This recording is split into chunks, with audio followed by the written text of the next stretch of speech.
দুই বিভাগের ১৬ জেলায় বিদ্যুৎ বিতরণের দায়িত্বে Northern electricity supply company NESCO. প্রতিষ্ঠার পর থেকে সংস্থাটির সদর দপ্তর রাজশাহীতে থাকলেও এবার সেটি বগুড়ায় সরিয়ে নিতে বিদ্যুৎ মন্ত্রীকে চিঠি দিয়েছে স্থানীয় সরকার প্রতিমন্ত্রী। এতে ক্ষুব্ধ প্রতিক্রিয়া জানিয়েছেন রাজশাহী ব্যবসায়ী ও পেশাজীবীরা।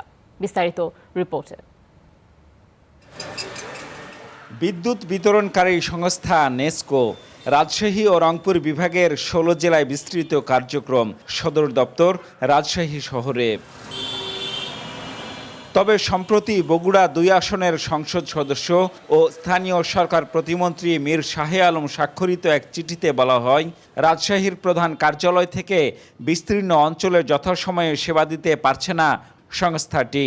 এ কারণে রাজশাহী থেকে অফিসটি সরাতে চান বগুড়ায়। এ চিঠি পাঠানো হয়েছে বিদ্যুৎ মন্ত্রীকে। চিঠি পাওয়ার পর সম্ভাব্যতা যাচাইয়ে কমিটিও গঠন করেছে বিদ্যুৎ বিভাগ।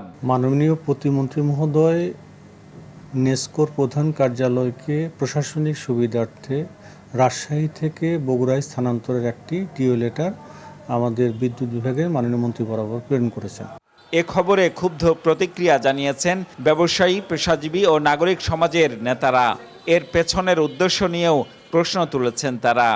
এক জায়গার অফিস আরেক জায়গায় নিয়ে গিয়ে দুই জেলার মধ্যে প্যাঁচ লাগিয়ে দেয়া, গন্ডগোল করে দেয়া, আমি তো মনে করি এটা সরকারের বিরুদ্ধে এক ধরনের ষড়যন্ত্র। এখানে যদি এই সমস্ত অফিস তুলে নিয়ে যাওয়া হয়, আমাদের বিভাগীয় শহরের মান ক্ষুণ্ণ হচ্ছে, আমাদেরকে ছোট করে দেওয়া হচ্ছে।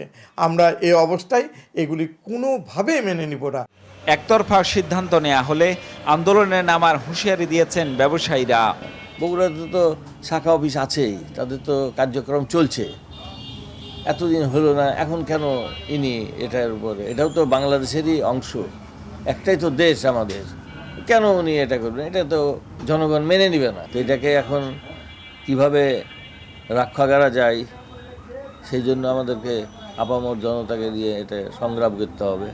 নেসকোর অধীনে বিদ্যুৎ বিতরণ ব্যবস্থা শক্তিশালী করতে ২৬৩৯ কোটি টাকার ২টি প্রকল্প এখন টেন্ডারের অপেক্ষায়।